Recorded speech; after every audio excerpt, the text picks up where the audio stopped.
Eu quero partilhar com vocês o texto que está em Jó, capítulo 1. Jó, capítulo 1, versos 6 a 12.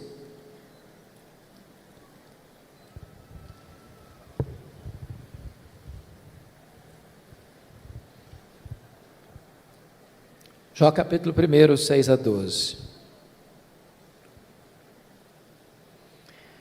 Está escrito o seguinte: num dia em que os filhos de Deus vieram apresentar-se perante o Senhor, veio também Satanás entre eles. Então perguntou o Senhor a Satanás: de onde vens? Satanás respondeu ao Senhor e disse: de rodear a terra e passear por ela. Perguntou ainda o Senhor a Satanás: observaste o meu servo Jó? Porque ninguém há na terra semelhante a ele, homem íntegro e reto, temente a Deus e que se desvia do mal. Então respondeu Satanás ao Senhor: porventura Jó debalde ou inutilmente teme a Deus? Acaso não o cercaste com sebe a ele, a sua casa e a tudo quanto tem? A obra de suas mãos abençoaste, e os seus bens se multiplicaram na terra. Estende, porém, a tua mão e toca-lhe em tudo quanto ele tem, e verás se não blasfema contra ti na tua face. Disse o Senhor a Satanás: eis que tudo quanto ele tem está em teu poder, somente contra ele não estendas a tua mão. E Satanás saiu da presença do Senhor. Agora capítulo 2, versos de 1 a 6, por favor. No dia em que os filhos de Deus vieram apresentar-se perante o Senhor, veio também Satanás entre eles apresentar-se perante o Senhor. Então o Senhor disse a Satanás: de onde vens? Respondeu Satanás ao Senhor e disse: de rodear a terra e passear por ela. Perguntou o Senhor a Satanás: observaste o meu servo Jó? Porque ninguém há na terra semelhante a ele, homem íntegro e reto, temente a Deus e que se desvia do mal. Ele conserva a sua integridade, embora me incitasses contra ele para o consumir sem causa. Então Satanás respondeu ao Senhor: pele por pele, e tudo quanto o homem tem dará pela sua vida. Estende, porém, a tua mão e toca-lhe nos ossos e na carne, e verás se não blasfema contra ti na tua face. Disse o Senhor a Satanás: eis que ele está em teu poder, mas poupa-lhe a vida.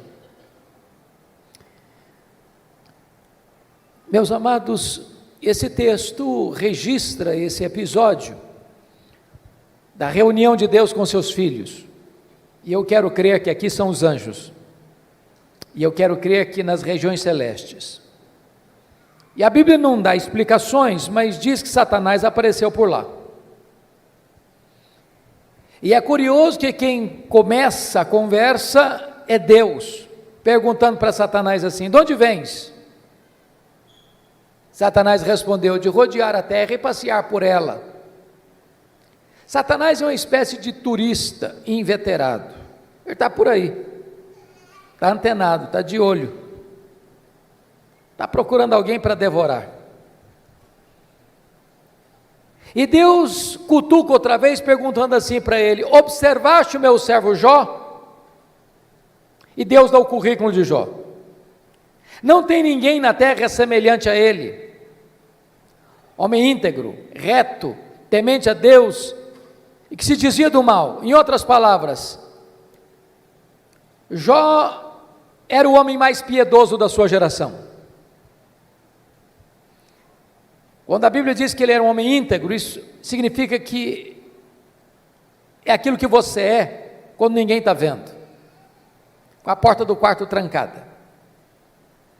Quando diz que ele é um homem reto, significa que ele é exatamente aquilo que as pessoas estão percebendo. Um homem que tem uma vida pautada pela verdade e pela justiça. Homem temente a Deus significa que isso é o princípio da sabedoria. Homem que se desvia do mal significa que ele é deliberadamente santo. Bom, Satanás podia ter respondido para Deus assim: bom, esse eu não conheço ainda. estou meio ocupado, tenho outras agendas. Quem sabe um dia eu boto os olhos nele, eu observo ele. Mas não foi a resposta de Satanás para Deus, não.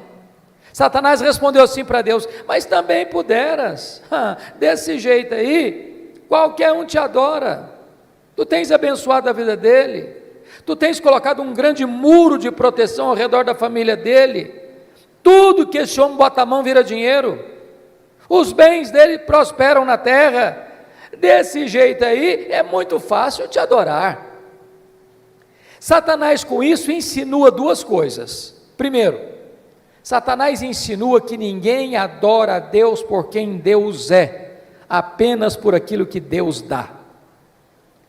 Satanás insinua que Jó só adora a Deus por causa das bênçãos que recebe de Deus e não por causa do caráter de Deus. Satanás insinua que Deus precisa subornar as pessoas com bênçãos para receber delas adoração.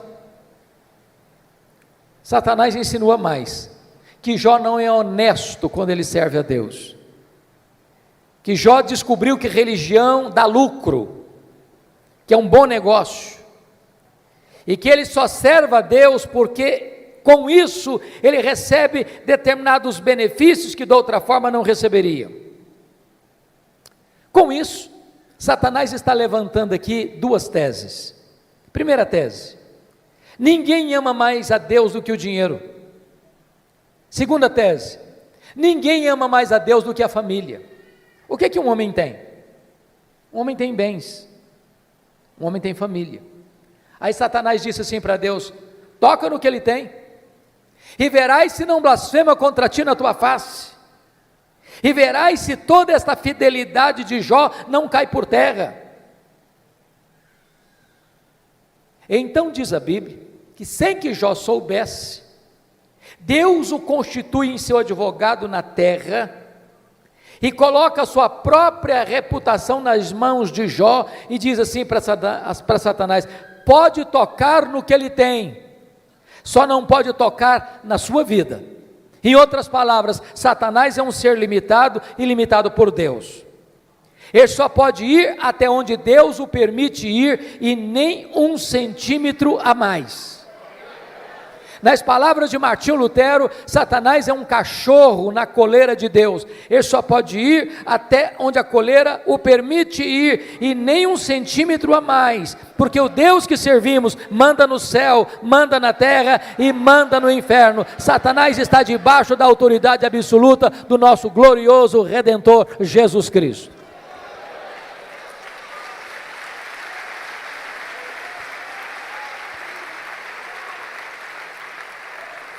Com a permissão de Deus, Satanás, porém, sai dali para provocar um verdadeiro terremoto na vida de Jó.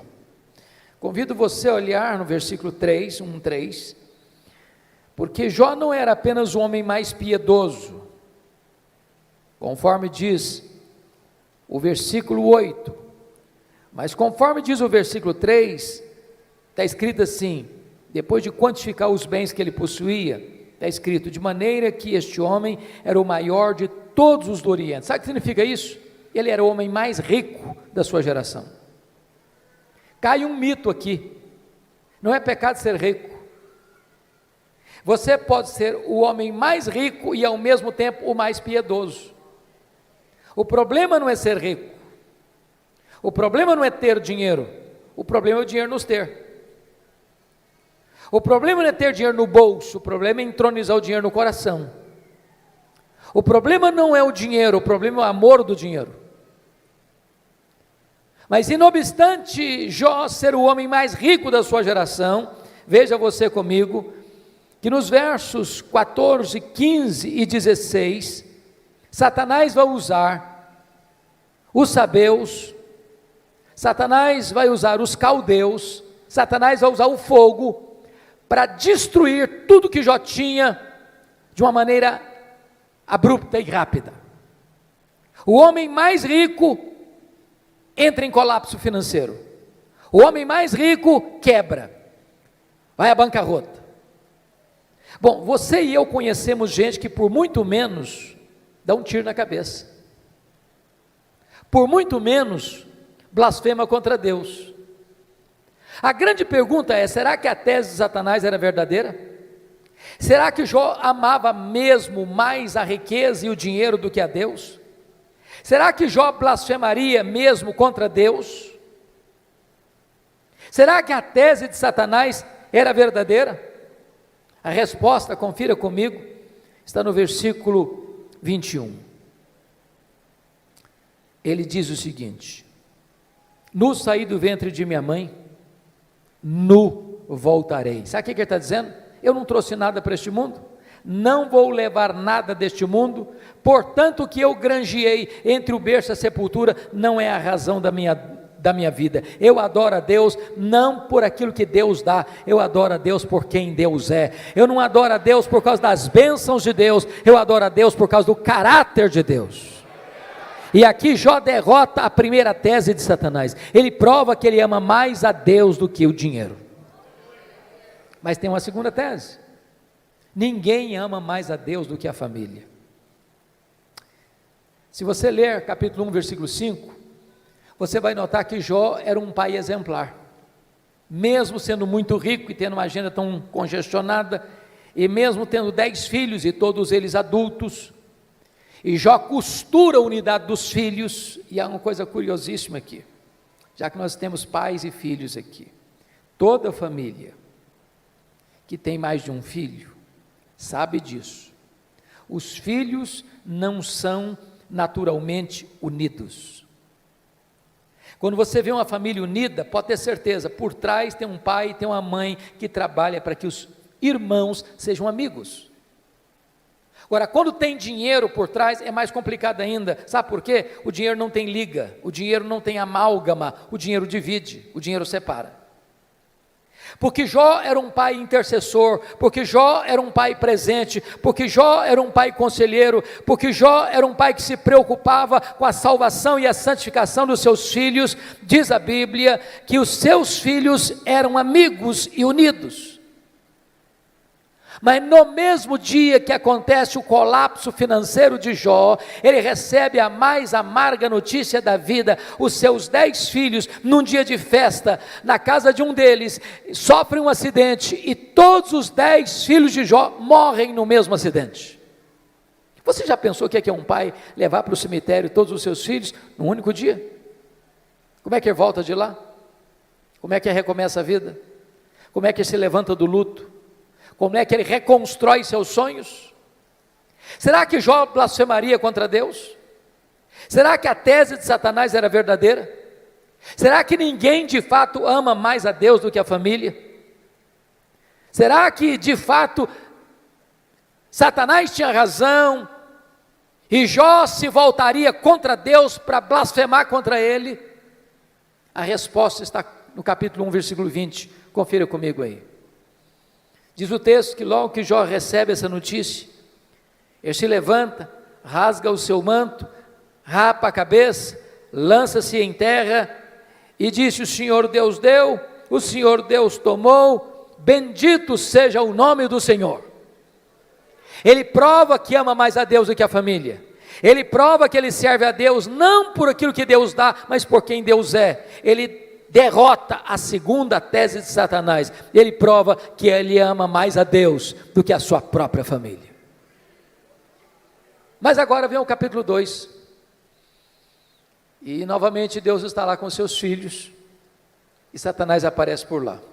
E é curioso que é Deus quem começa de novo perguntando do mesmo jeito: de onde vens? Satanás respondeu assim: de rodear a terra e passear por ela. Sabe o que significa isso? Satanás está dizendo o seguinte: estou fazendo o que eu sempre fiz, não mudei a minha agenda, estou por aí, estou de olho, estou antenado, estou procurando uma brecha, estou procurando alguém para devorar. E Deus pergunta de novo: observaste o meu servo Jó?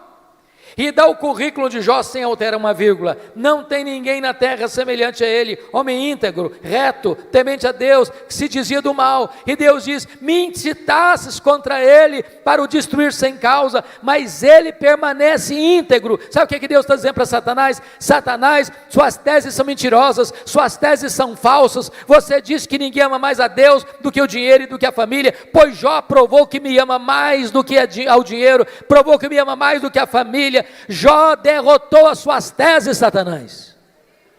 Então Satanás levanta uma terceira tese: pele por pele, e tudo que o homem tem dará pela sua vida. Toca-lhe nos ossos, toca-lhe na carne, e verás se não blasfema contra ti na tua face. A terceira tese de Satanás é essa: ninguém ama mais a Deus do que a si mesmo.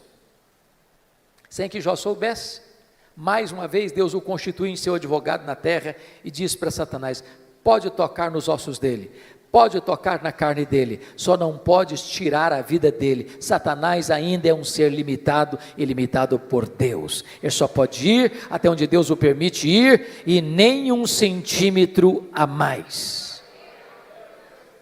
Satanás sai dali, diz a Bíblia, e coloca uma doença maligna em Jó, do alto da cabeça à planta dos pés. Este homem que já está falido e enlutado, agora fica doente. Seu corpo vira uma chaga aberta, uma ferida viva. Bolhas de pus começam a se formar no seu corpo. E diz a Bíblia que Jó precisa morder nessas bolhas de pus para aliviar sua dor.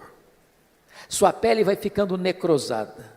Ele não consegue comer, ele não consegue dormir, ele não consegue ter alívio. Esse homem vai ficando magro, magérrimo, macérrimo, de couro furado pelas costelas em ponta. O seu corpo cheira mal, as pessoas passam, as pessoas praguejam, as pessoas cospem, as pessoas cortam volta dele, até os mais próximos, até os familiares vão desistindo dele, vão abandonando a ele, e ele fica rendido na sua desdita. Precisa pegar um caco, talvez de telha, para raspar a sua pele necrosada. Esse homem não tem mais o que sofrer. Nesta hora, diz a Escritura, que a sua mulher se aproxima dele e pergunta: ainda conservas a tua integridade, Jó? Amaldiçoa a Deus e morre, acaba com isso, tenha pelo menos coragem e dignidade de tirar a sua vida. E ele responde para ela: tu falas como uma louca, tendo nós recebido o bem de Deus, não receberíamos também o mal? Está escrito que em tudo isso Jó não pecou contra Deus com seus lábios. Ele reprova a terceira tese de Satanás, ele prova que ama mais a Deus do que a si mesmo, ele prova que ele serve a Deus não por aquilo que Deus dá, mas por quem Deus é, não por causa das dádivas de Deus, mas por causa do caráter de Deus. Mas aí confira comigo, capítulo 2, versículo 11, meus amigos, Elifaz, Bildade e Zofar combinaram ir condoer-se de Jó e consolá-lo. Diz o texto que, levantando-se de longe os olhos, não reconheceram Jó, e ergueram a voz e choraram. Cada um rasgou o seu manto, lançava-se pó ao ar sobre a cabeça. Sentaram-se com Jó na terra 7 dias e 7 noites, e nenhum lhe dizia palavra alguma, pois viam que a sua dor era muito grande. Então eu faço uma pergunta a vocês: esses 3 amigos, de fato eram amigos de Jó?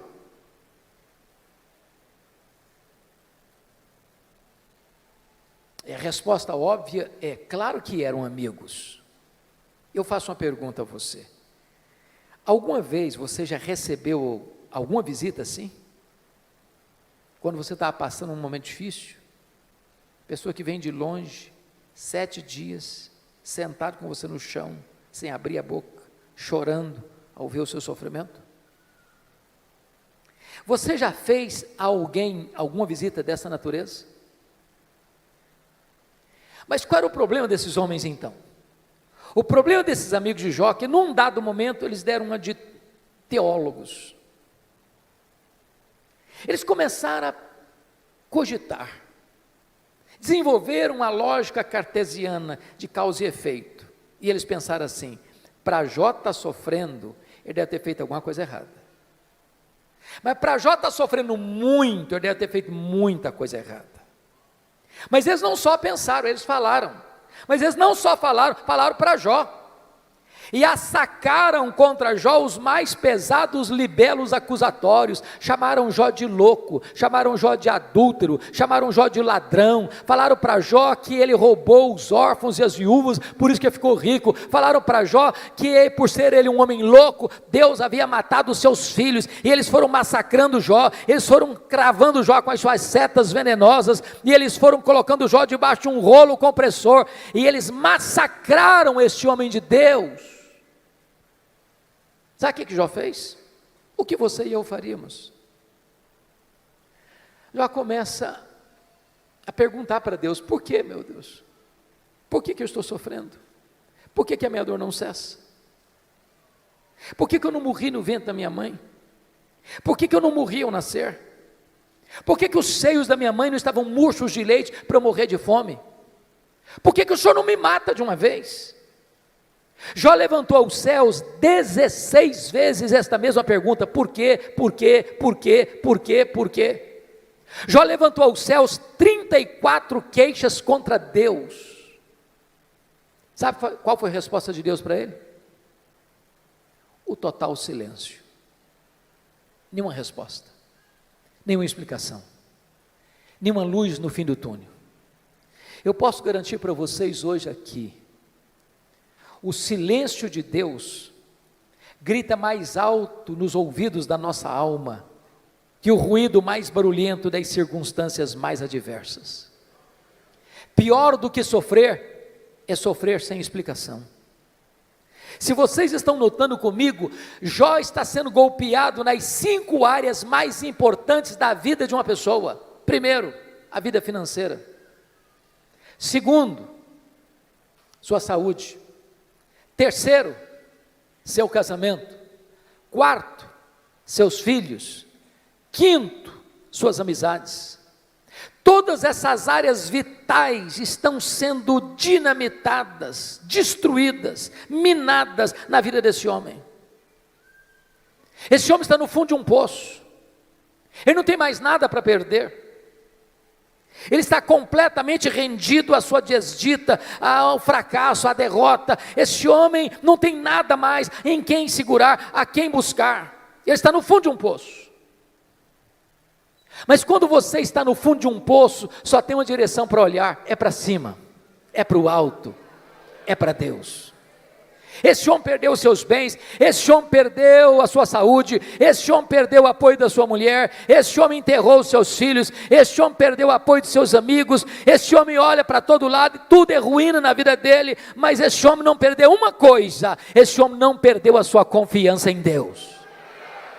E quando ele está no fundo do poço, ele arranca de dentro da alma um brado de esperança, ao dizer: mais uma coisa eu sei, é que o meu Redentor vive, e por fim, eu vestir esse meu corpo de pele, eu verei o meu Redentor. Pode vir momentos difíceis, pode vir momentos de perda, pode vir momentos de luto, pode vir momentos de angústia e dor na sua vida, mas Deus jamais deixará você desamparado. Ele sustenta você, Ele segura você, Ele ampara você, Ele levanta você.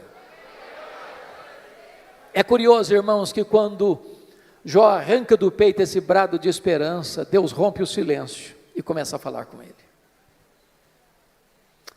Mas curiosamente, Deus, ao conversar com Jó, Deus não respondeu nenhuma das 16 perguntas de Jó. Deus não respondeu nenhuma das 34 queixas de Jó. Ao contrário, Deus fez 70 perguntas para Jó. 70. Todas perguntas retóricas, que não dava para responder. Deus como que abriu as janelas dos céus, despejando em catadupas torrentes da sua glória, do seu conhecimento sobre Jó. da sua majestade, do seu poder, e Deus começa a perguntar para Jó assim: ô Jó, onde tu estavas quando eu lancei, ou quando eu lançava os fundamentos da terra? Ô Jó, onde você estava quando eu espalhava as estrelas no firmamento? Ô Jó, onde você estava quando eu cercava as águas do mar, para que elas não invadissem a terra? Ô Jó, me explica como é que eu formo a geada. E Deus foi mostrando para Jó o seu poder, a sua grandeza, a sua majestade, a sua glória, a sua magnificência. E quando Jó é esmagado por esta gloriosa revelação de Deus, ele para ter a mais importante experiência da sua vida. E eu gostaria de contar para você como é que ele teve essa experiência. Então vá comigo agora, por favor, para o capítulo 42 de Jó, porque aí algumas revelações que mostram a experiência desse homem com Deus, que pode ser nesta noite a sua experiência com Deus. Primeira coisa que Jó reconheceu, quando Deus se revelou a ele, está aí no versículo de número 2, então respondeu Jó ao Senhor: bem sei que tudo podes. Ele reconheceu a onipotência de Deus. Preste bem atenção nisso. Você e eu temos fraquezas indisfarçáveis. Como o bispo Júlio disse agora há pouco, a gente tem que ler. Crente precisa ler. Quem cessa de aprender, cessa de ensinar. Eu gosto muito de ler, sempre gostei. Passo nas livrarias praticamente toda semana. E você sabe que no Brasil e no mundo, os livros que mais vendem são os livros de autoajuda. E os livros que ensinam você a ficar rico rápido. Eu acho que eu não estou sabendo ler bem esses livros. Mas esses livros de autoajuda dizem assim para você: você é forte, você é um gigante, você tem a força, você tem o poder, há poder nas suas palavras, você é alguém tão poderoso que basta fazer cócegas no seu interior e levantar-se-á daí um gigante. Sabe o que a Bíblia diz? Exatamente o contrário. A Bíblia diz que você e eu somos fracos. A Bíblia diz que Deus conhece a nossa estrutura e sabe que nós somos pó. Então deixa eu provar que você e eu somos fracos. Primeiro, nós temos fraquezas físicas. Ô, gente, querendo ou não, gostando ou não, o tempo vai esculpindo algumas rugas no nosso rosto indisfarçáveis. As mulheres mais espertas do que os homens usam alguns recursos interessantes, como os bons cosméticos, dão uma boa disfarçada. Daqui a pouco, uma boa cirurgia plástica ajuda muito. Mas chega um momento que, ainda que Pitangui ressuscitasse dentre os mortos, não teria jeito mais. As pernas ficam bambas, os braços descaídos, os joelhos trôpegos, os olhos embaçados. E diz os entendidos que cada fio de cabelo branco que brota na nossa cabeça é a morte chamando-nos para um duelo. Eu acho até um exército acampado ao meu redor.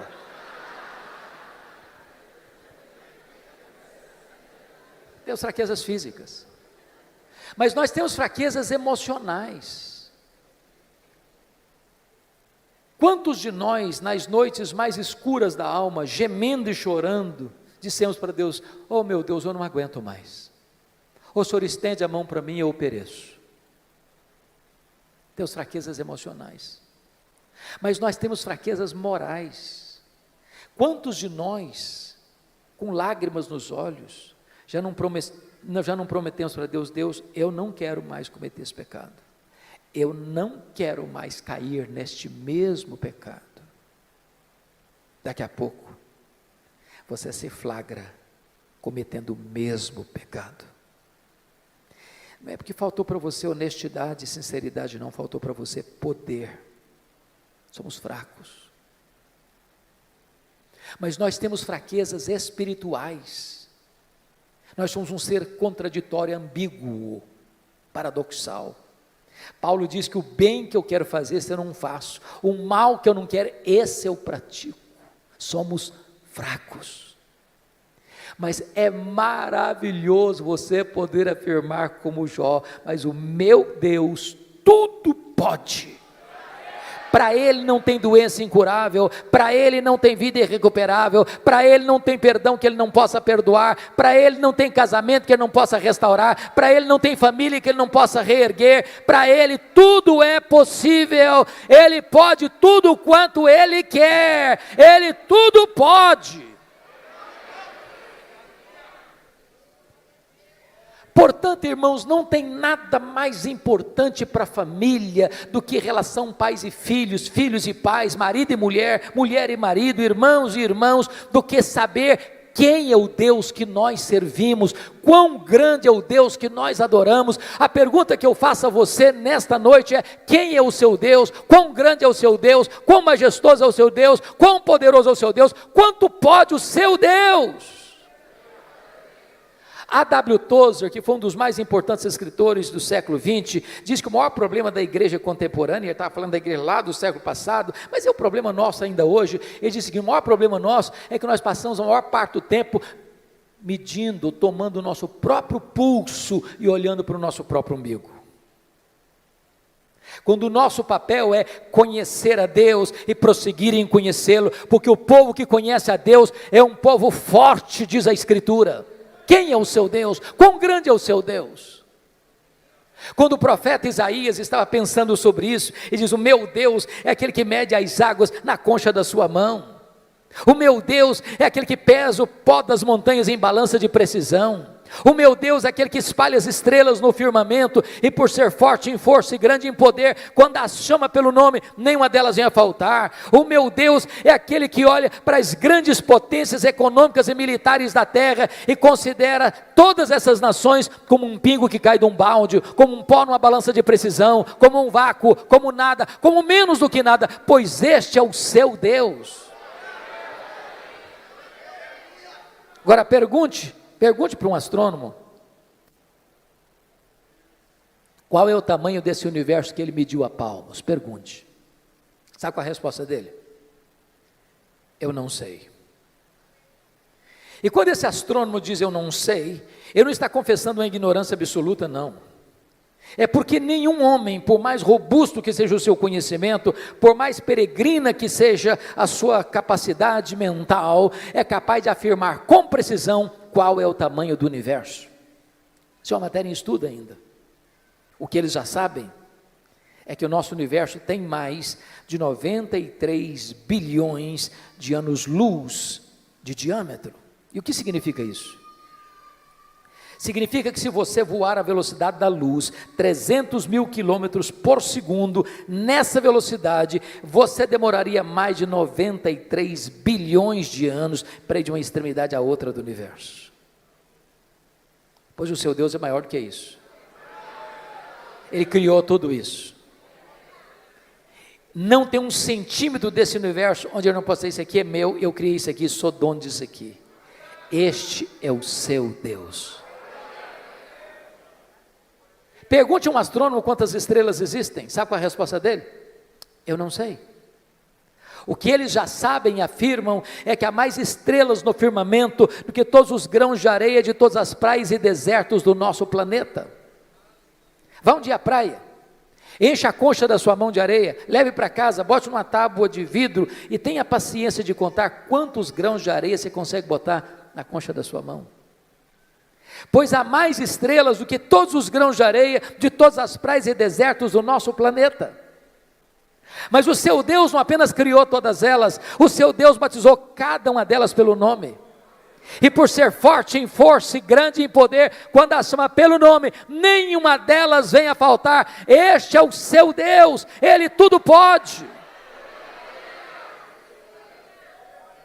A ciência hoje não está pasma mais com o macro-universo, ela está pasma, boquiaberta, com o micro-universo hoje.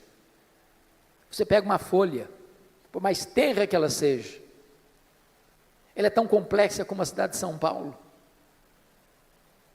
Você pega uma gema de ovo, ela é mais complexa do que qualquer coisa que o homem já inventou.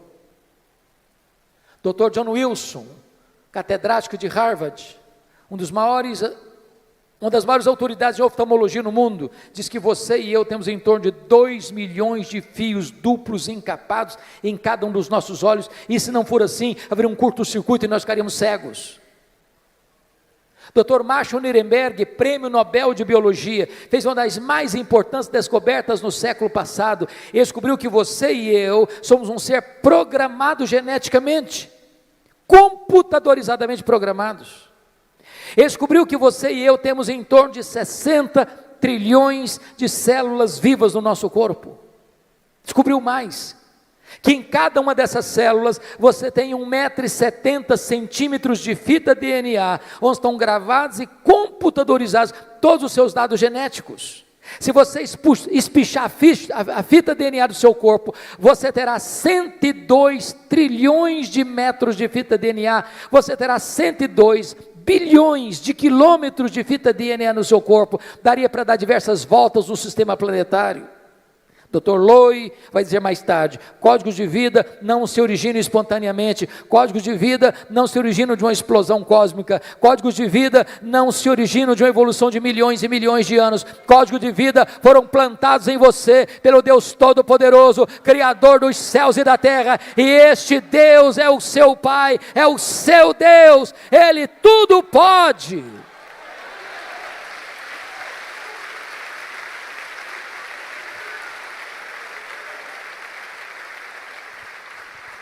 Deixa eu ilustrar isso de maneira mais simples. Um pai caminhava com seu filho de 4 anos pela rua. Eu acho que todos vocês concordam comigo que toda criança parece que fez um curso de pós-doutorado em perguntas difíceis. Não conheço ninguém que faça perguntas mais difíceis do que as crianças. E o menino perguntou para o pai assim: papai, qual é o tamanho de Deus? O pai engasgou. Não tinha uma resposta pronta para um menino de 4 anos. Ficou em silêncio. Continuou caminhando. Daqui a pouco ele escuta os roncos das turbinas de um avião supersônico lá nas alturas excelsas.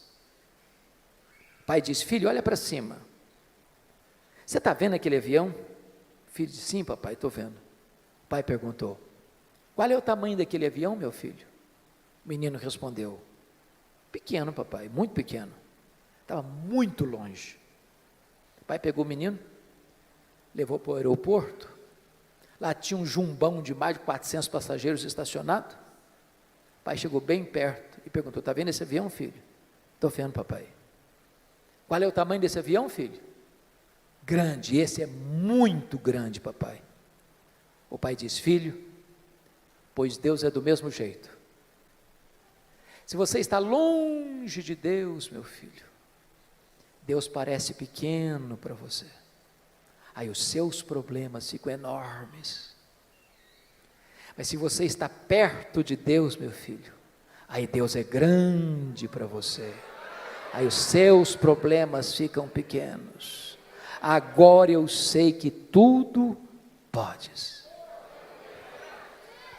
A segunda coisa que Jó descobriu, irmãos, está aí no versículo 2 ainda: e nenhum dos teus planos pode ser frustrado. Preste bem atenção nisso. Você e eu não cremos em acaso, você e eu não cremos em sorte, você e eu não cremos em azar, você e eu não cremos em determinismo cego, você e eu não cremos em misticismo, você e eu não cremos em olho gordo, você e eu cremos que a mão de Deus dirige o nosso destino. Pode ter certeza disso. Se você está passando um momento difícil, se você está passando por um vale, se você está passando por uma prova, se você está passando por um momento amargo, seja financeiro, seja de saúde, seja na sua família, isso não pegou Deus de surpresa, isso não desfez os propósitos de Deus na sua vida. Deus está trabalhando por você e não contra você. Sabemos que todas as coisas cooperam para o bem daqueles que amam a Deus. Se Ele está permitindo você passar por uma luta, Ele tem um plano, Ele tem um propósito, Ele vai transformar tudo isso para o seu bem, e você vai ficar mais maduro, e você vai ficar mais parecido com o Senhor Jesus Cristo. Nenhum dos planos de Deus pode ser frustrado. Terceira coisa que Jó vem a descobrir, pelo conhecimento que ele teve de Deus, ele reconheceu sua profunda limitação. Olha o versículo 3. Na verdade eu falei do que eu não entendia. Coisas maravilhosas demais para mim, coisas que eu não conhecia. Vamos entender isso aqui. Quando alguém está sofrendo, como Jó sofreu, via de regra a pessoa faz duas coisas. Ou se cala, estoicamente, tranca os dentes. Ou fala. Jó falou. Jó se defendeu. Jó se queixou. Jó perguntou. O tempo todo. Quando você está sofrendo, você acaba falando muita coisa que você não está entendendo. Sabe por quê? Porque você e eu não enxergamos no escuro. Você e eu não enxergamos na curva. Deus está vendo lá no fim. E Ele sabe que as curvas da estrada não tiram o seu alvo de chegar lá no fim.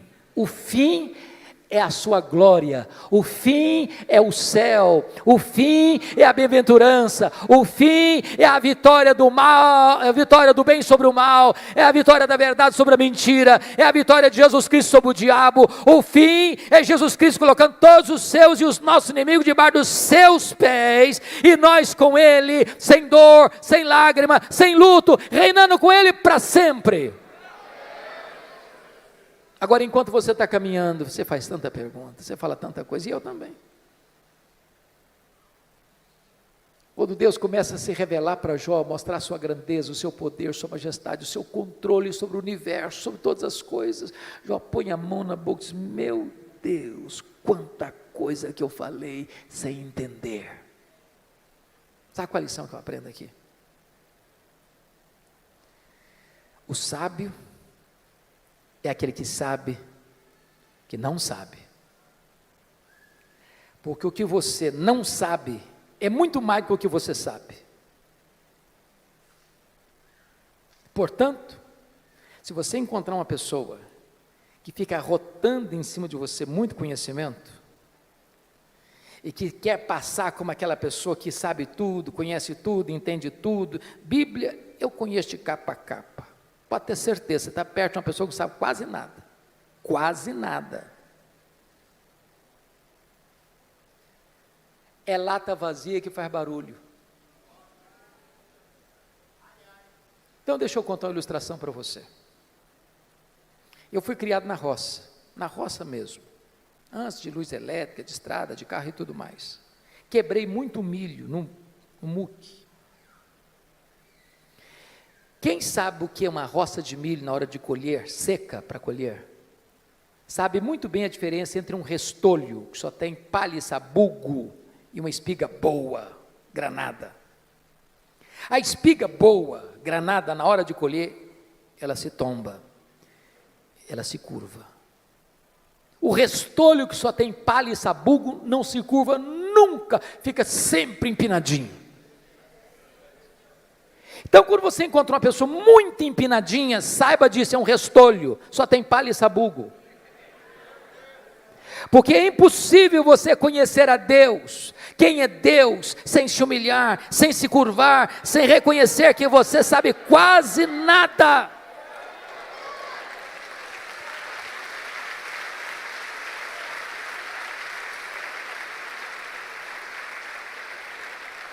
Quarta coisa que Jó descobriu que mudou a vida dele, ele reconheceu o seu limitado conhecimento de Deus. Olha o versículo 5 comigo.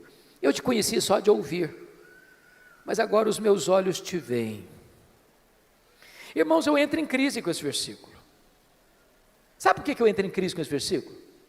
Lá no capítulo 1, versículo 8, Deus disse sobre esse homem aí: não tem ninguém na terra semelhante a ele, homem íntegro, reto, temente a Deus, se desvia do mal. Isso não é rasgação de seda de amigo, não. Quem está dizendo isso é Deus. Deus não tem uma opinião a seu respeito, Deus tem um diagnóstico. Agora, como é que esse homem, que Deus chama do homem mais piedoso da sua geração, pode fazer uma declaração dessa? Oh Deus, eu te conheci só de ouvir, agora os meus olhos te veem. Não parece contraditório? Mas para entender isso, eu vou fazer uma pergunta para você. Você conhece a Deus? Conhece mesmo? quanto você conhece? Quanto? Eu explico. Havia um homem que nunca tinha visto o mar. Brincando, eu acho que ele era mineiro. Um dia ele faz uma viagem para o litoral e vê o mar. E ele fica encantado. Ele diz: agora eu conheço o mar. Aproxima-se dele um marujo, com a pele tostada de sol e sal, por viver nas procelas do mar, e diz: eu também conheço o mar. Qual a diferença entre eles? Você conhece a Deus? Quanto você conhece a Deus? João 17,3 diz que a vida eterna é esta: conhecer a Deus e a Jesus Cristo, a quem enviaste. Sabe de uma coisa? Que a própria essência da vida eterna é conhecer a Deus. Sabe o que você vai estar fazendo no céu depois que você tiver 1000 anos lá na glória? Você vai estar conhecendo a Deus. Sabe o que você vai estar fazendo no céu depois que você tiver 1 bilhão de anos lá na glória? Você vai estar conhecendo a Deus.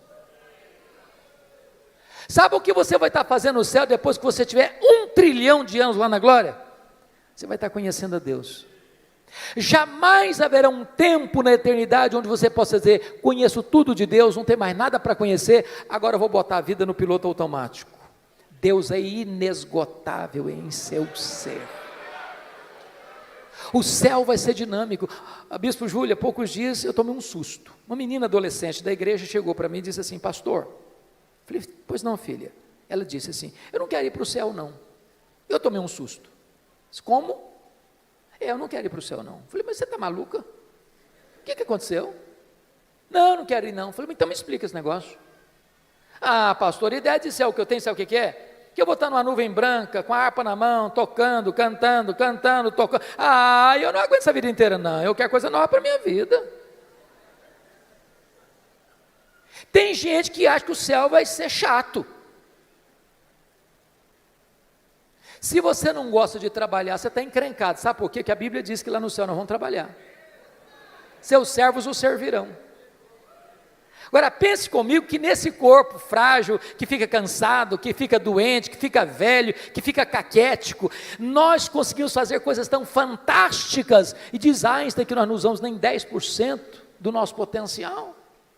Você já imaginou que nós não vamos poder fazer com um corpo 100% turbinado pela glória de Deus? Diz a Bíblia que você e eu vamos ter um corpo semelhante ao corpo da glória do Senhor Jesus Cristo. Jesus entrava numa casa fechada sem precisar abrir a porta. Jesus saía de Jerusalém, aparecia lá na Galileia sem precisar percorrer o trecho. Jesus subiu o assunto aos céus fisicamente. E eu pergunto para você: qual a distância da terra ao céu? Com que velocidade Jesus foi para o céu? Porque se ele foi para o céu na velocidade da luz, 300 mil quilômetros por segundo, depois de 2000 anos, ele está logo ali na esquina ainda. O que significa isso? A Bíblia diz que nós vamos ser como os anjos, não que nós não vamos ter um corpo, mas significa que nós vamos viver numa nova dimensão. Eu pergunto a você: com que velocidade um anjo vem do céu à terra? Jesus Cristo disse para Pedro lá no Getsemane: guarda essa espada, porque se eu precisasse de ajuda, eu rogaria ao Pai, Ele me mandaria mais de 12 legiões de anjos, mais de 72 mil anjos. Com que velocidade eles viriam? Os anjos não estão mais, não precisam e não estão presos às mesmas leis que nos governam aqui, pois o nosso corpo de glória vai ser assim. Nós vamos estar lá, nós viremos cá, nós subiremos, nós desceremos com a mesma velocidade, porque nós habitaremos novos céus e nova terra, e nós vamos conhecer a Deus, e nós vamos glorificar a Deus, e nós vamos trabalhar para Deus, e nós vamos amar a Deus, e nós vamos fruir a presença de Deus. Agora eu entendo Jó. Ele está só arranhando a superfície, e você e eu também, tem muito mais, tem infinitamente mais. Então continua a ordem do profeta: conheçamos e prossigamos em conhecer ao Senhor. A última coisa que mudou a vida de Jó, confira comigo, está no versículo 6. Por isso eu me abomino e me arrependo no pó e na cinza. Ponto. ponto, ponto, ponto, ponto. Não entendi nada de novo. Muito difícil. Como é que eu vou entender esse homem que o próprio Deus diz que ele é o mais piedoso, está se abominando e se arrependendo no pó e na cinza? Eu esperava uma confissão dessa de um ladrão, de um assassino, mas do homem mais piedoso. É chocante. Explicação. As pessoas que mais lamentam e choram os seus pecados, não são as que mais pecam, são as que mais perto de Deus andam. Quem está longe de Deus, irmãos, nem convicção de pecado tem. Quanto mais você conhece a Deus, quanto mais você anda com Deus, quanto mais intimidade você tem com Deus, mais você vê a enormidade do seu pecado e mais você lamenta pelo seu pecado. Pois bem, veja comigo, por favor, agora o versículo 10. Ele é a chave hermenêutica deste livro. Mudou o Senhor a sorte de Jó, quando ele chorava pelos seus amigos. E o Senhor deu-lhe o dobro de tudo quanto antes possuía. Você já fez uma pergunta, por que Deus mudou a sorte de Jó, enquanto este ou quando este orava pelos seus amigos? Você já fez essa pergunta? Por quê? Então deixa eu fazer uma pergunta para provocar. O que você sente quando alguém fala mal de você? Você fica feliz? Você celebra isso? Você chega na igreja e diz, bispo, juro, eu estou tão feliz hoje. O que foi, filho? Estão falando mal de mim, o senhor sabe que isso é uma delícia, eu estou tão feliz com isso. É assim que você reage? O que vocês acham que Jó sentiu, quando os seus amigos disseram assim para ele, você é um ladrão, você é um adúltero, você é louco, você ficou rico porque você roubou os órfãos e as viúvas? O que vocês acham que Jó sentiu? Ficou feliz da vida? O que Jó fez? Jó se queixou, se defendeu, e quem se defende, sabe o que tem no coração às vezes? Mágoas, dores, ressentimentos. Sabe o que Deus está falando para esse homem? Meu filho, saia dessa arena da autodefesa, meu filho. Entre, meu filho, na brecha da intercessão. Enquanto você ficar se defendendo, Jó, vai ter mágoa no seu coração, mas quando você começar a orar por esses homens que acusaram você, você vai ficar curado, você vai ficar liberto, você vai ser restaurado. Sabe o que aconteceu? As 5 áreas que Satanás tentou destruir na vida de Jó, Deus restaurou todas elas. Bendito seja Deus. Primeira área que Deus restaurou, confira comigo lá no versículo 16, Deus restaura a saúde de Jó. Depois disso viveu Jó 140 anos, viu seus filhos, e aos filhos de seus filhos até a 4ª geração. Eu acho que não ficou nem cicatriz, nem sequela. Completamente curado. Deus está aqui hoje, irmãos. Ele é o Jeová Rafá. Ele pode curar a sua enfermidade. Ele é Deus. Segunda área que Deus restaurou, versículo 12, área financeira. Se você comparar 1:3 com 42:12, você vai notar que Deus deu tudo em dobro. Eu quero dizer para você que Deus está aqui hoje e Ele é o Deus da restituição. Ele pode restaurar a sua vida financeira, Ele pode levar você mais além na sua vida financeira. Ele é o Deus da restituição. Terceira área que Deus restaurou, área das amizades. Confira comigo os versículos 8, a partir do 8. Eu acho isso maravilhoso, bispo Júlio. Porque os amigos de Jó que acusaram a Jó, Deus chega para eles e diz assim, vocês estão lembrados daquele homem que vocês criticaram, acusaram? Pois é, aquele homem é mais justo do que vocês. Então eu não vou ouvir a oração de vocês, vocês vão ter que ir lá naquele homem que vocês criticaram, para que aquele homem que vocês criticaram ore por vocês. E quando ele orar por vocês, eu vou restaurar vocês. Sabe o que Deus está fazendo aqui? Honrando Jó. Honrando Jó. Eu vou dizer uma frase aqui, se você esquecer tudo que eu falei, mas lembrar dessa frase, me dou por satisfeito. E a frase é essa: cuida bem da tua integridade, e Deus cuidará da tua reputação. Você não tem que se defender, você tem que viver com Deus, porque quando você vive com Deus, Deus defende você. Quando você vive com Deus, aqueles que criticaram você vão ter que voltar a você e mudar de opinião a seu respeito. Deus restaurou Jó, e Deus restaurou os amigos de Jó. Quarta área que Deus restaurou: o casamento. Por que a Bíblia não diz que casou com outra? Eu quero crer que restaurou o casamento com a mesma mulher. Agora, pense comigo com a cabeça de um brasileiro, só um pouquinho agora. Quando Jó estava numa magrela, a mulher dele olhou para ele e disse: morre, homem, morre, mas morre logo.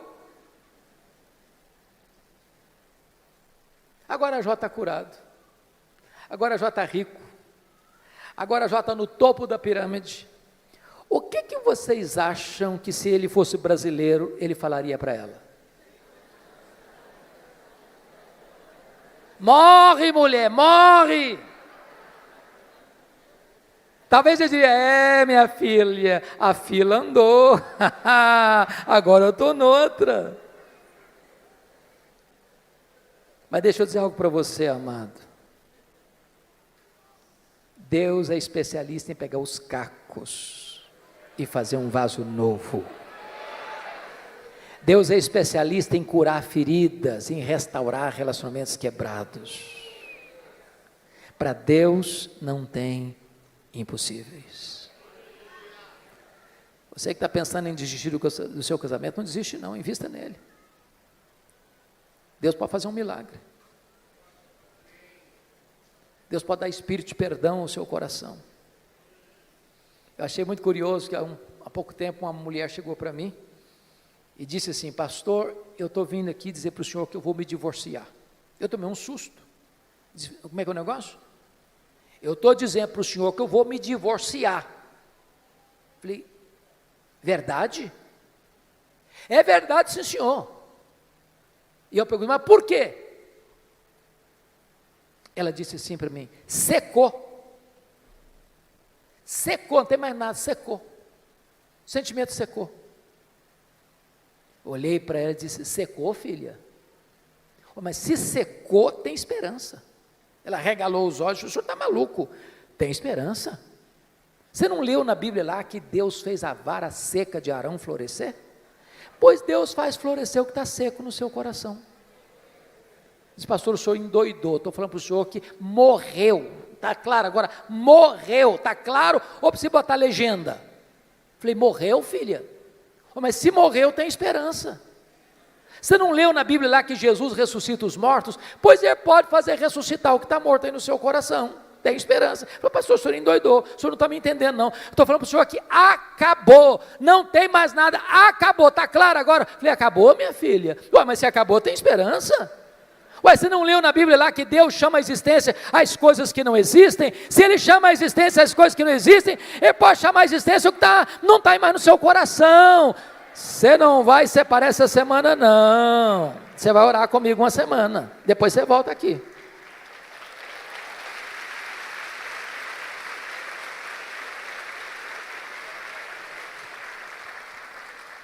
Depois de uma semana ela voltou e disse: pastor, acabou. Falei: acabou o quê, filha? A vontade de divorciar. Estou animada. Deus está curando a minha alma e curando meu casamento.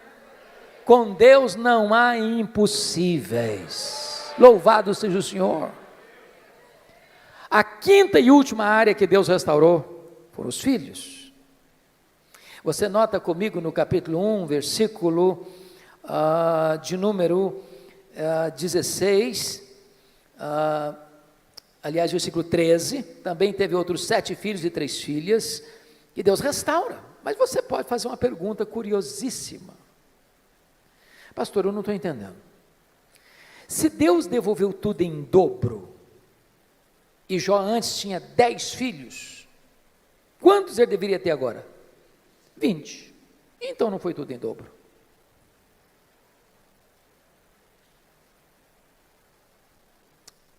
Deixa eu explicar isso bem. Talvez fazendo uma correção para um tipo de comunicação, de fala que nós usamos muito no Brasil. Quando morre alguém na sua casa, na sua família de Deus, preste atenção nisso. Quando morre um filho, você não perdeu um filho. Como aquele pai que voltou do cemitério, depois de enterrar o seu filho, e um amigo vai dar um abraço nele e disse: meus sentimentos, eu soube que o senhor perdeu o seu filho. O pai disse: não, senhor, eu não perdi meu filho. Você perde alguém quando você não sabe onde ele está, com quem ele está. Eu sei onde está meu filho, eu sei com quem está meu filho está no céu, meu filho está com Jesus, eu não perdi o meu filho. Jó agora tem 10 filhos no céu, Jó agora tem 10 filhos na terra. Deus restaurou e restaurou completamente. Sabe o que Satanás queria com Jó? Colocá-lo longe de Deus. Sabe o que Satanás conseguiu? Colocar Jó mais perto de Deus. Sabem por quê? Porque os planos de Deus não podem ser frustrados. Que grande Deus nós temos. A Ele a honra, a Ele a glória, a Ele o louvor agora e pelos séculos eternos. Aleluia. Amém.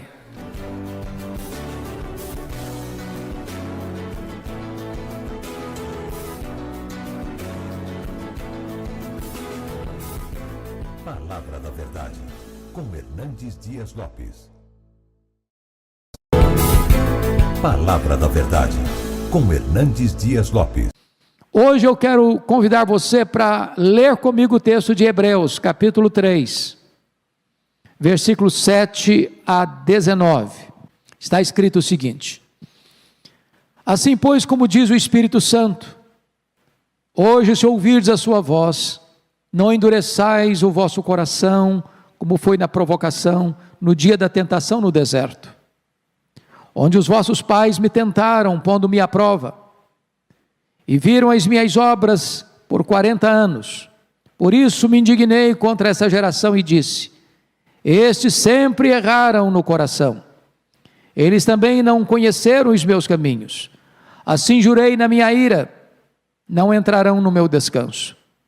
Tende cuidado, irmãos, jamais aconteça haver em qualquer de vós perverso coração de incredulidade que vos afaste do Deus vivo. Pelo contrário, exortai-vos mutuamente cada dia, durante o tempo que se chama hoje, a fim de que nenhum de vós seja endurecido pelo engano do pecado.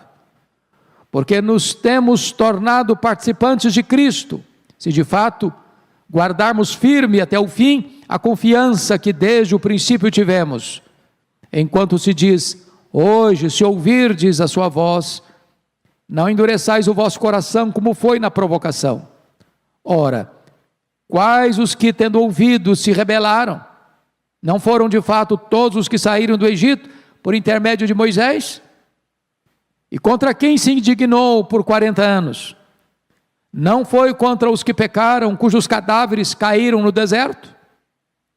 E contra quem jurou que não entrariam no seu descanso, senão contra os que foram desobedientes? Vemos, pois, que não puderam entrar por causa da incredulidade. Bom, eu quero então tratar com vocês nesta manhã sobre o tema a ameaça da incredulidade. Quando você lê o livro de Êxodo e também os outros livros do Pentateuco, você conclui que Deus providenciou a libertação do povo de Israel, que vivia sob amarga e longa escravidão. Deus enviou Moisés, Deus manifestou o seu poder, Deus desbancou as divindades do Egito, enviando 10 pragas, cada praga derrubando uma das divindades do panteão egípcio. E então, de maneira extraordinária e com mão poderosa, Deus arrancou o seu povo daquela escravidão. Entretanto, esse povo, ao longo dos 40 anos do deserto, virou as costas para Deus, desobedeceu a Deus, endureceu o seu coração, rebelou-se contra Deus, reclamou e murmurou contra Deus, não demonstrou nenhuma gratidão a Deus, fabricou um bezerro de ouro para adorá-lo, virando as costas rebeldemente contra Deus.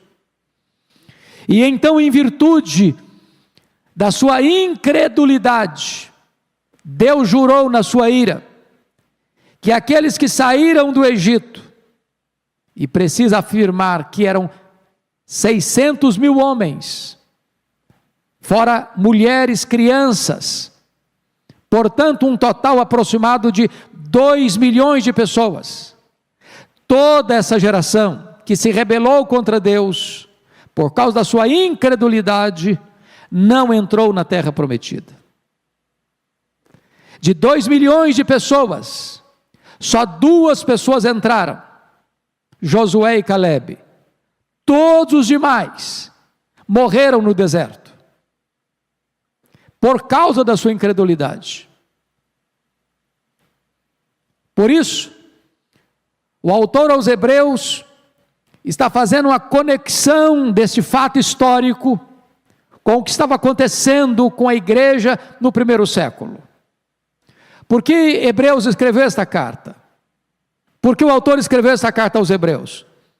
Porque havia judeus convertidos a Cristo, que deixaram o judaísmo, abraçaram o cristianismo, e agora, em virtude da perseguição que veio sobre a igreja, estes judeus convertidos a Cristo, estavam como que de malas prontas de volta ao judaísmo, virando as costas para Deus, abandonando a Cristo. O argumento do autor aos Hebreus é este: se aqueles hebreus, lá no deserto, viraram as costas para Deus, e por incredulidade não entraram na terra prometida, mais cuidado devemos ter nós, de não termos o coração endurecido, de não retornarmos às sombras quando a realidade já chegou, porque a incredulidade, fruto do perverso coração, tem consequências dramáticas para a igreja, para o crente, que não ouvir a voz de Deus. Então, dito isto, eu quero entrar na exposição do texto. O texto é cheio de exortações contra a incredulidade. A primeira delas é esta: ouça a voz do Espírito através da palavra de Deus. Note comigo o versículo 7. Assim, pois, como diz o Espírito Santo, hoje se ouvirdes a sua voz.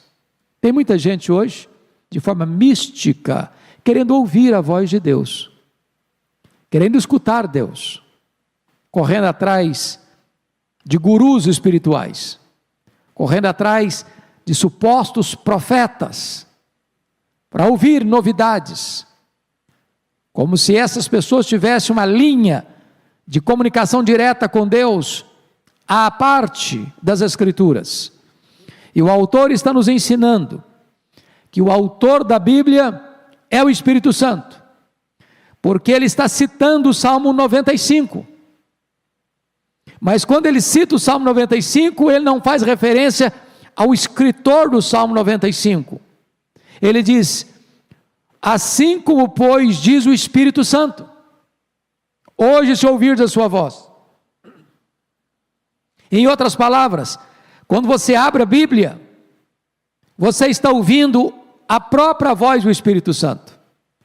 Quando você lê a Bíblia, é o Espírito Santo que está falando com você. Se você abrir a Bíblia e ler a Bíblia, você está ouvindo a própria voz de Deus. Então, não feche sua Bíblia. Não bote sua Bíblia num instante. Não deixe a sua Bíblia ficar empoeirada. Abra a Bíblia, leia a Bíblia, medite na Bíblia. Porque quando você abre a Escritura, você está ouvindo a própria voz do Espírito Santo de Deus. Os céus estão falando com você. Pois bem, a segunda coisa que esse texto exorta, a segunda exortação, é não endureça o seu coração. Olha comigo os versos 8 a 11. Não endureçais o vosso coração como foi na provocação. E aqui você vai perceber que o povo endureceu o seu coração, tapou os ouvidos, fechou os olhos, endureceu o coração e não quis ouvir Deus falar. Deus fez milagres, Deus sustentou com maná, Deus fez brotar água da rocha, Deus livrou-os dos inimigos ao redor. 40 anos a roupa não envelheceu no corpo. 40 anos caminhando por um deserto pedregoso, a sandália não envelheceu no pé. Milagres após milagres, providências após providências, cuidado após cuidado. Mesmo assim, esse povo endureceu o coração. Então, eu gostaria de olhar com você algumas coisas aqui. Primeiro, o pecado é uma ofensa contra Deus. Versos 8 e 9. Não endureçais o vosso coração, como foi na provocação, no dia da tentação no deserto, onde os vossos pais me tentaram, pondo-me à prova. Todo o pecado é uma rebelião contra Deus. É colocar Deus à prova. É pagar o bem com o mal. Deus abençoa, o povo desobedece. Deus dá sustento, o povo é ingrato. Deus liberta dos inimigos, o povo não agradece. Deus salva o povo com mão poderosa, o povo fabrica um bezerro para adorá-lo. Então o pecado é uma rebelião contra Deus. É um atentado contra Deus. Desculpe da expressão, é um tapa na cara de Deus. É uma cusparada no rosto de Deus. É não reconhecer Deus como a fonte de toda dádiva, de toda boa dádiva. É provocação, é tentação, é pôr o Senhor à prova. Mas veja comigo o verso 10, que o pecado é uma ingratidão a Deus. Olha comigo. E viram as minhas obras por 40 anos. Por isso me indignei contra essa geração e disse: estes sempre erraram no coração, eles também não reconheceram os meus caminhos. Ô, gente, para um pouquinho para pensar. O que aquele povo recebeu? Deus os tirou com forte mão da escravidão. Deus fez promessas. Deus abriu o mar vermelho. Deus deu maná todo dia, 40 anos. Deus mandou codornizes. Deus fez brotar água da rocha. Deus livrou-os de doenças e pestes perniciosas. Deus livrou-os de nações inimigas. Deus fez tanta coisa boa para eles, e eles não reconheceram, e eles foram ingratos. O pecado é uma ingratidão. Quando eu leio lá em Números 14, verso 11, eu queria ler esse texto com você, para você perceber o que Deus disse para esse povo, em Números 14, 11. Olha o que está escrito: disse o Senhor a Moisés: até quando me provocará este povo, e até quando não crerá em mim, a despeito de todos os sinais que eu fiz no meio deles? Tantos sinais, e o povo não crê. Tantos sinais, e o povo não agradece. Agora vamos transportar isso para a igreja, para hoje, para você, para mim. Quantas bênçãos Deus tem lhe dado? Ele quem preserva a sua vida. Ele quem lhe dá o fôlego, Ele quem lhe dá a saúde, Ele quem lhe dá a inteligência, Ele quem lhe dá o perdão dos pecados, Ele quem lhe dá a redenção, Ele quem lhe dá a família, Ele quem lhe dá o trabalho, Ele quem lhe dá o sustento, Ele quem lhe dá a prosperidade, Ele quem lhe dá todas as dádivas boas. Como você tem reagido a tudo isso? Você tem sido grato a Deus? Diante dos poderosos feitos de Deus na sua vida, na sua família? Como você reage a isso? Terceiro, o pecado atrai a ira de Deus. Olha comigo o verso 10 e 11 ainda.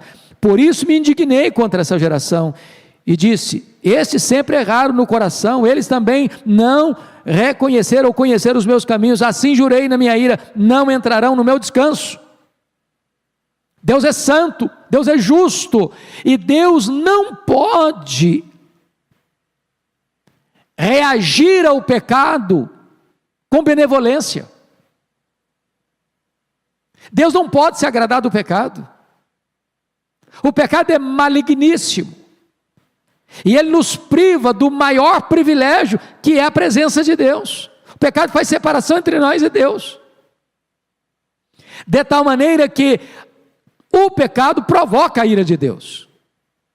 Mas mais do que isso, o pecado é uma resistência deliberada e contínua contra Deus, porque é isso que diz o verso 10, parte B.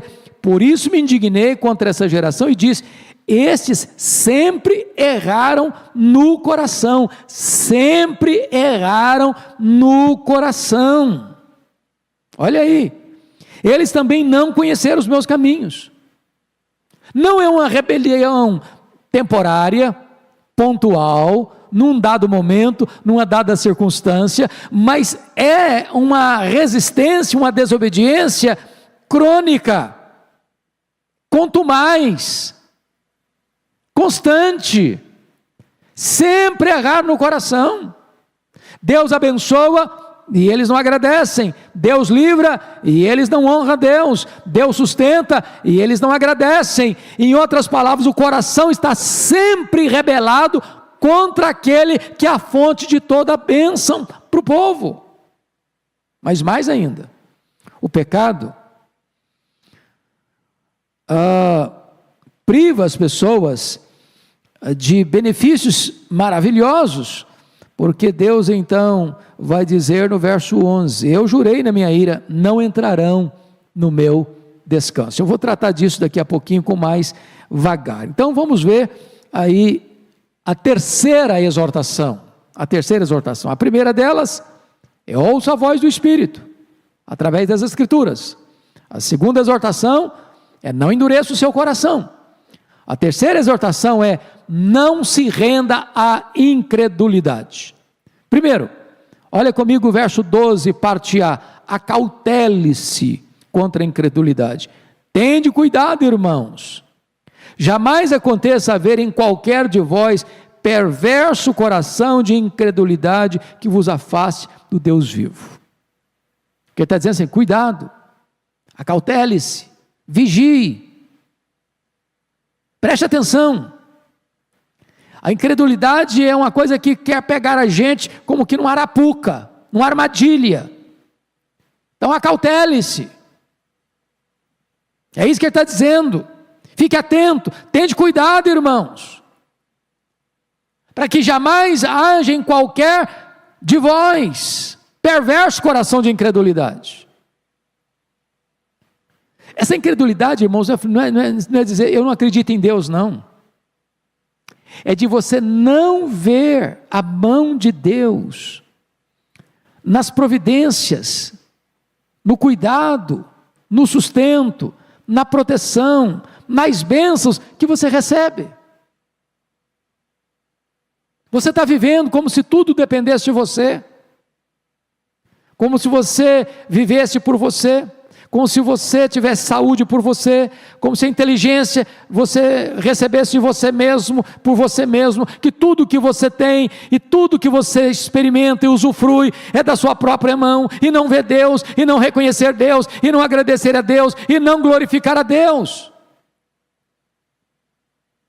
Como disse Paulo lá em Atenas, porque nele vivemos, nos movemos e existimos, ele que nos dá a vida, a respiração e tudo mais. Cuidado para você não deixar de tributar a Deus toda a honra devida ao seu nome, por tudo aquilo que ele faz, tudo aquilo que você recebe. Segundo lugar, além dessa exortação de se acautelar contra a incredulidade, o autor aos Hebreus vai falar da origem da incredulidade, está aí no versículo 12. Tende cuidado, irmão, jamais aconteça haver em qualquer de vós perverso coração de incredulidade. Perverso coração de incredulidade. Aqui está o laboratório, aqui está a fábrica, aqui está a gênese, aqui está o solo que faz brotar essa erva daninha chamada de incredulidade. É o coração perverso, é o coração ingrato, é o coração rebelde, é o coração maligno. Em outras palavras, os seus problemas, os meus problemas, não estão fora não, estão dentro de nós.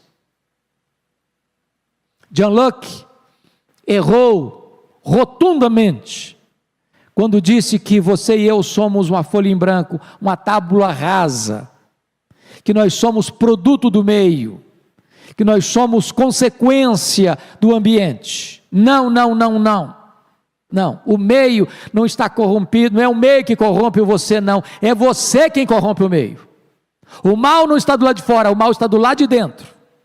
O mal está aqui no nosso coração. Aqui está a fábrica de todo o mau desígnio. Aqui está o laboratório que processa todo o mal que está à nossa volta. É de dentro. E o autor aos Hebreus nos exorta sobre isso. Terceiro lugar, o efeito da incredulidade. Olha o versículo 12 ainda. Jamais aconteça haver em qualquer de vós perverso coração de incredulidade que vos afaste do Deus vivo. A palavra afaste aí no grego é apostenai, de onde vem a palavra portuguesa apostasia. Ou seja, o rebelde coração, rebelado contra Deus, que vai levar você à incredulidade, o resultado disso é apostenai, o resultado disso é apostasia, o resultado disso é virar as costas para Deus, como os hebreus estavam fazendo, deixando a Cristo e voltando para o judaísmo, deixando a realidade e voltando para a sombra.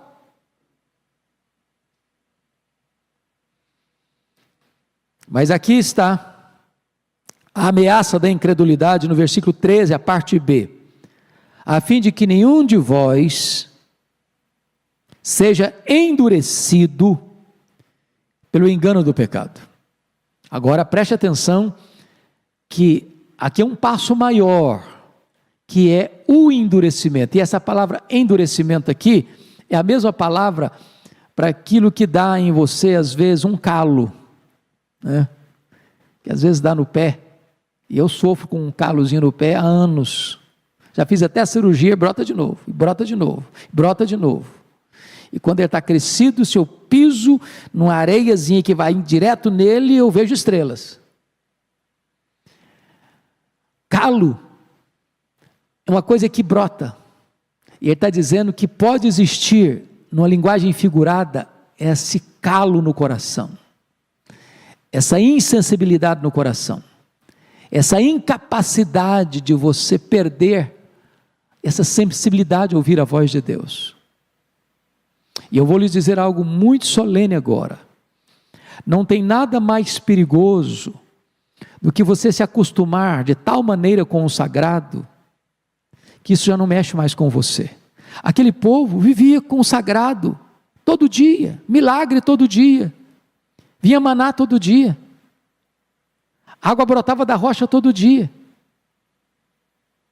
Você já pensou? E quando eu ando por esse deserto, que eles saíram, primeiro o deserto do Saara, depois o deserto do Sinai, passa por lá, ande por lá, não é deserto de areia fina não, é de pedra. E se você botar um sapato novo, e andar um dia nesse lugar, no final do dia você pode jogar o sapato fora. Já estragou. Eles andaram 40 anos. E as sandálias não envelheceram. E eles usaram uma roupa 40 anos, porque não tinha loja para comprar roupa no deserto. E a roupa não se gastou. E eles andaram 40 anos. Tiveram comida, tiveram roupa, tiveram calçado, tiveram água, tiveram livramento, tiveram manifestação da glória de Deus entre eles. E o coração foi se acostumando com aquilo. De repente aquilo era normal para eles. De repente aquilo não fazia mais significado para eles. De repente aquilo não mexia mais com eles. Sabe o que foi acontecendo? Uma espécie de endurecimento progressivo.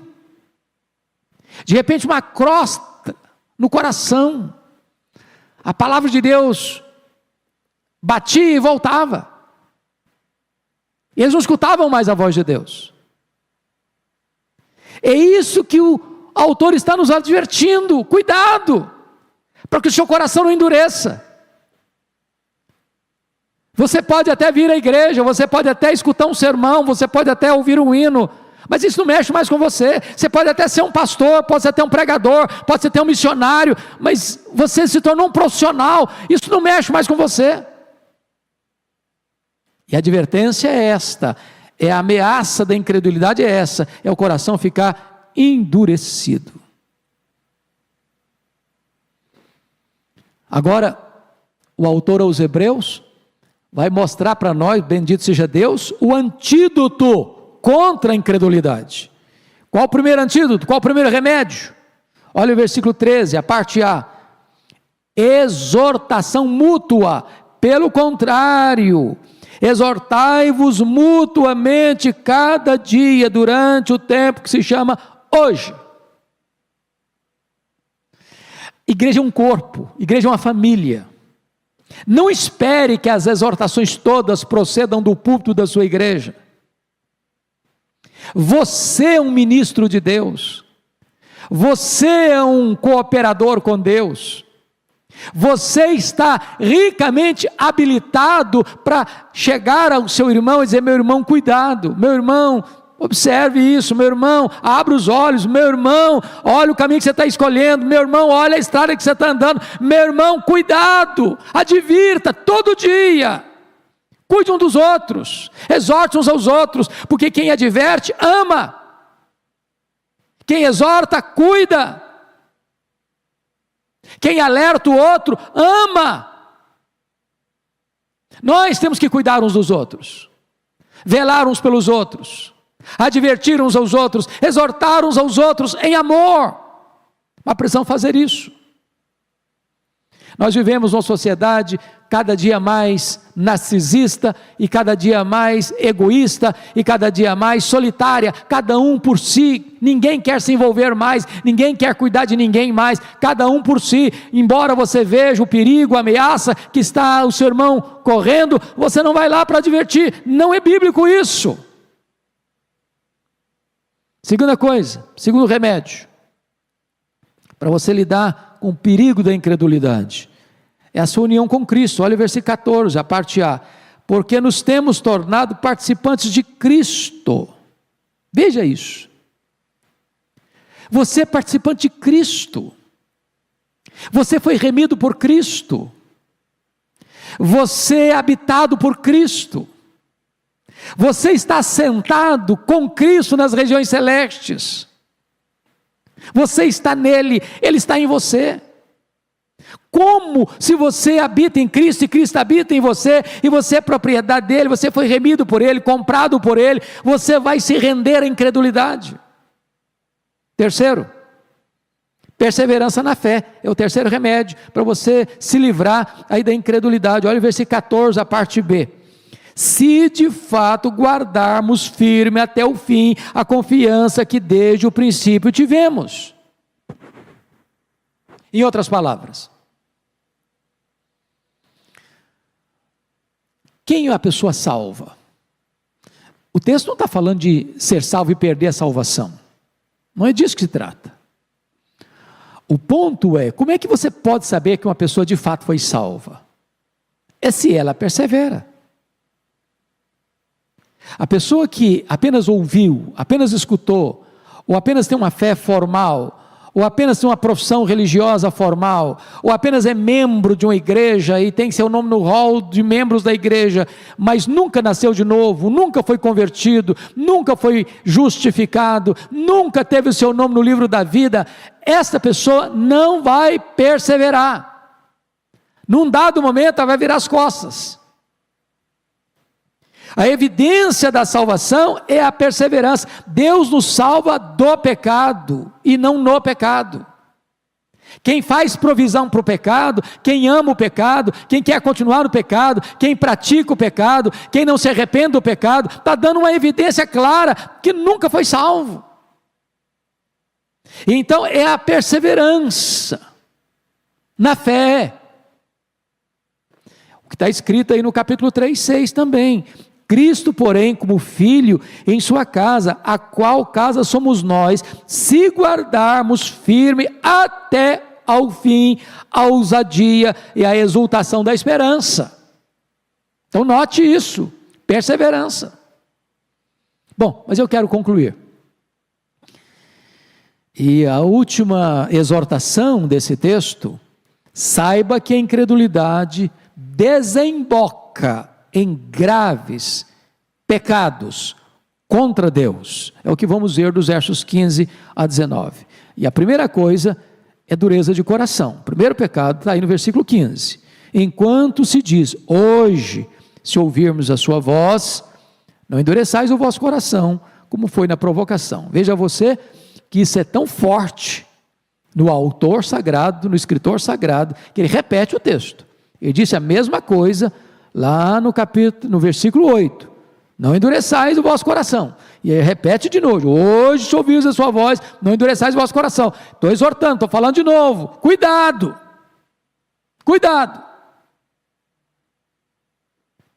tem hora que nós precisamos chorar para pedir a Deus para nos dar um coração quebrantado, chorar porque a gente não consegue chorar,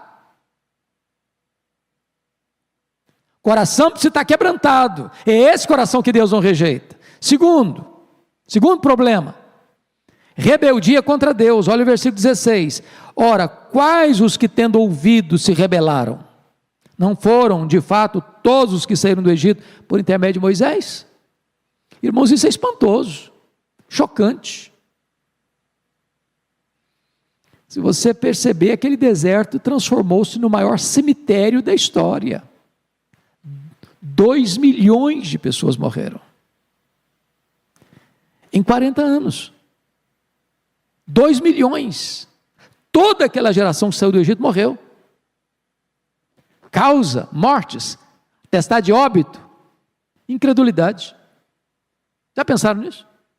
Incredulidade, não foi Covid, não foi câncer, não foi ataque cardíaco, não foi problema renal, não foi AVC, atestado de óbito, 2 milhões, incredulidade, porque eles se rebelaram contra Deus, rebeldia contra Deus. Terceiro pecado grave que a incredulidade produz, versículo 17, e contra quem se indignou por 40 anos, não foi contra os que pecaram, cujos cadáveres caíram no deserto? A ideia aqui é que a incredulidade leva você a pecar contra Deus, deliberadamente. Pecado é transgressão da lei.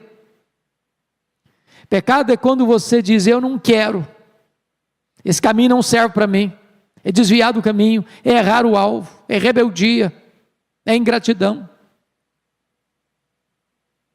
E o texto está dizendo que todos os que pecaram contra Deus foram sepultados no deserto. Quarto problema, gerado pela incredulidade, versículo 18, desobediência. E contra quem jurou que não entrariam no seu descanso, senão contra os que foram desobedientes. Deus dá uma ordem e esta ordem não é cumprida. Deus dá uma orientação, essa orientação não é seguida. Deus uma palavra, esta palavra não é ouvida. Desobediência. Deliberada, consciente. Contra aquele que os libertou, os sustentou, os guiou, os protegeu. Mas finalmente, o grave problema da incredulidade é que a incredulidade priva a pessoa do descanso prometido por Deus. Olha o verso 19. Vemos, pois, que não puderam entrar por causa da incredulidade. Entrar aonde? Na terra prometida, em Canaã. Eles foram, alguns deles, até o limiar, como Moisés, o próprio líder, que lá do Monte Nebo, que fica na Jordânia hoje, e você olha do Monte Nebo e você avista até Jerusalém, você avista toda a Campina do Jordão, você avista Jericó, a primeira cidade que eles conquistaram, e ele não entrou, porque chegou o momento que o próprio líder, que liderou esse povo, Deus disse para ele falar a rocha, ele feriu a rocha, ele diz, você não vai entrar também. E apenas 2 homens entraram. Quais homens? Josué e Calebe. Por quê? Porque lá atrás, há 40 anos, Deus, por permissão, concedeu que 12 príncipes fossem lá na terra para ver a terra. Não precisava ter feito isso. Mas Deus permitiu que fizessem. E eles trouxeram os frutos da terra. E disseram, a terra é boa. A terra emana leite e mel mesmo. Tem frutos excelentes. Mas a terra é povoada por gigantes. Eles têm cidades fortificadas. Aos olhos deles nós somos como que gafanhotos. Aos nossos próprios olhos nós somos gafanhotos. É impossível entrar lá. Desses 12 espias, 10 deles deram um relatório negativo assim. Só Josué e Calebe disseram, eia, se Deus se agradar de nós, nós podemos. E aqueles que disseram que o que Deus prometeu era impossível de se cumprir. Deus prometeu, mas a promessa de Deus era completamente irreal, impossível, utópica. Deus prometeu uma coisa que nem ele, Deus, podia cumprir, porque não era possível conquistar aquela terra. E por causa da incredulidade deles, todos morreram naquele deserto. Só os 2 homens que disseram, nós podemos, se Deus se agradar de nós, nós podemos. Esses 2 entraram. Quem entrou na terra prometida foi a geração que nasceu no deserto, a segunda geração. Bom, é claro que isso, irmãos, é um fato histórico que aponta para uma verdade espiritual. Os israelitas iriam entrar numa terra, um território geográfico, a Canaã terrena. Porém, a incredulidade hoje pode privar as pessoas da Canaã celestial, da bem-aventurança eterna, do céu. Por quê? Porque a única condição para uma pessoa entrar no céu é fé, é crer no Senhor Jesus.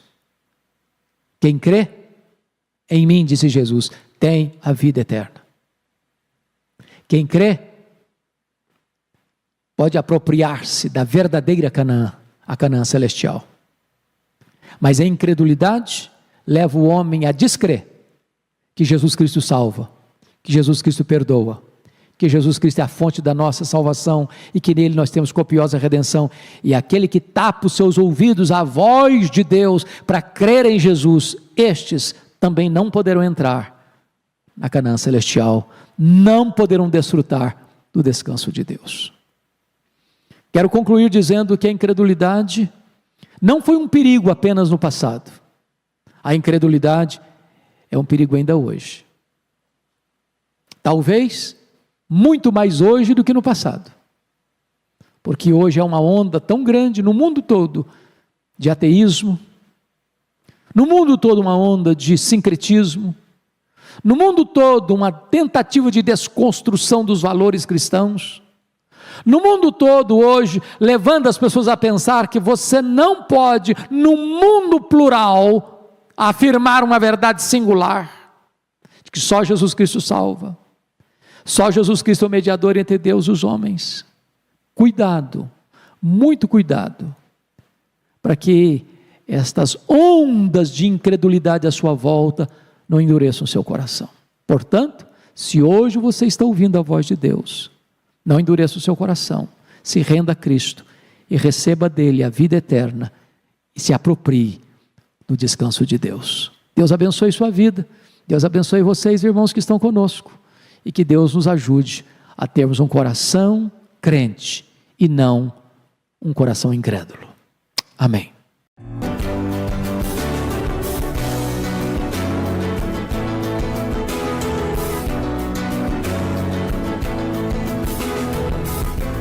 Palavra da Verdade, com Hernandes Dias Lopes.